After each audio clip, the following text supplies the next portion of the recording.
What's going on, everyone? It's Alex here from Aleks Physio. So today I'm going to be going over 3 exercises that you can do to help improve your core strength and your core stability.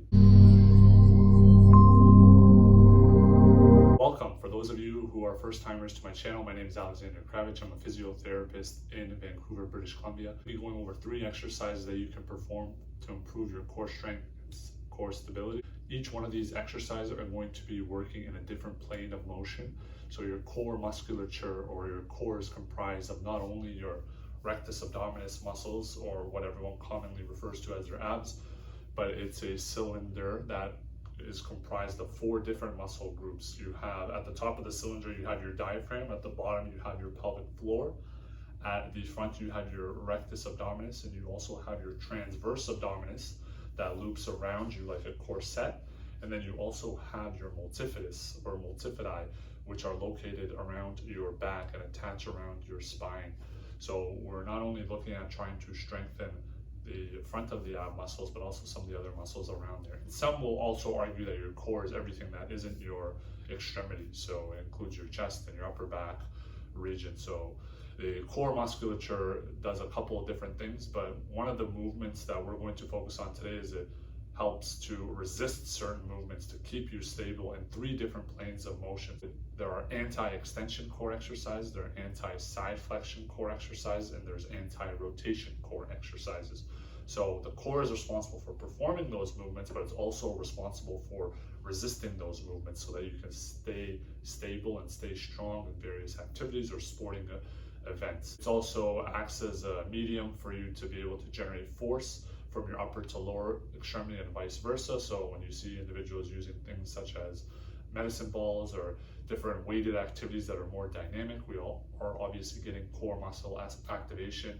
We're also getting core muscle activation in movements such as squats and deadlifts. It's not just the core specific exercises, but for the purposes of this video, we're just going to do 3 exercises that focus on each separate movement that we're trying to resist. So the first exercise is going to be a rollout. I'm going to be using a slider versus the traditional ab wheel rollout, but this is the anti-extension core exercise. So we're basically having to activate our core musculature region in order to resist the extension of our low back when we get into this position. So we're not just arching through our low back. So what this is going to look like is you're going to put both hands on the slider and bring it out in front of us.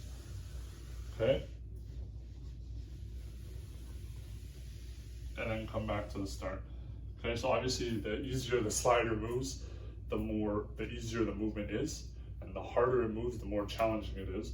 And the further range of motion we go through, the more challenging it is as well. So I'm just going to show shorter range of motion movements because this is a little bit trickier on the surface that I'm on. Okay, so we're coming forward, slide, and back to the start. So forward, slide, and back to the start. Okay, so you'll really feel that working on the front of my core region, but also in the back as well. Okay, so that's exercise 1. Exercise 2, we're going to do a power press. So I'm just trying to use the equipment that I have in the house. So I've anchored this to a 40-pound weight, and I have this band right here. And basically I'm trying to bring the band in front of me, so straight in front. And then the tension of the band wants to rotate my torso towards where the anchor is. So I need to activate some of my abdominal muscles and my core muscles in order to resist that movement from happening and try to stay as neutral as possible. So I'm coming right out in front, hold, and then come back to the start. You can do this in different positions. So I can do it in a lunge position. I can do it in a squat position, in a standing position, in a single leg position. The higher that I put my hands up, the more resistance there is and the more challenging it is. You can hold it here. And the further I go in front of my body, the more the tension is going to be on the band. So this is going to be easier if my elbows are slightly bent, but if they're fully extended, fully straight, it's going to be a lot more challenging. So you can do this on both sides to work both sides of our core musculature. That's exercise 2.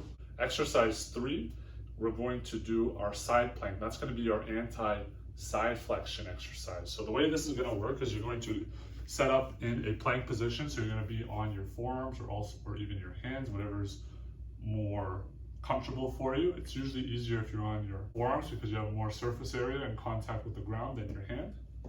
Okay, but I'm going to go on my hand. So I'm starting in a side plank position, feet stacked on top of each other, but feet can be in front of each other to make it easier because you have more base of support.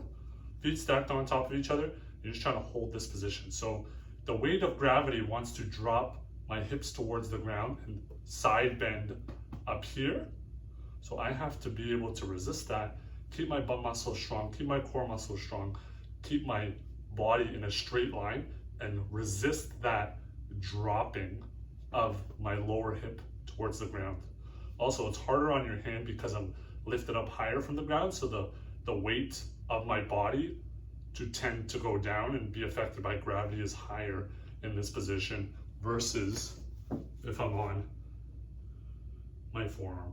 Okay, so you're just gonna try to hold this, squeeze your butt muscle, make a nice straight line, and don't allow your lower hip to sag.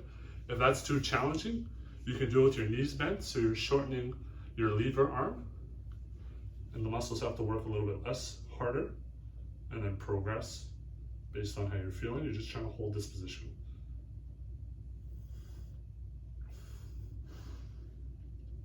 So there you have it. We went over 3 exercises that you can do to improve the strength and the stability of your core musculature region. We went over the ab rollouts, our anti-extension core exercise. We went over the Pallof press, so our anti-rotation core exercise, and then we went over the side plank, which was our anti-side flexion core exercise. Let me know what you thought about this video. Have you done any of these exercises? Let me know below. Which exercise is your favorite? Which one do you find works the best for you? And if you find value in this video, consider checking out some of my other videos. I have over 400 videos that focus on exercise, physio, and medical related topics. If you still find value, consider subscribing to my channel. It really allows my channel to grow, allows me to reach a wider audience. Until then, we'll see you in the next video, and thanks for watching.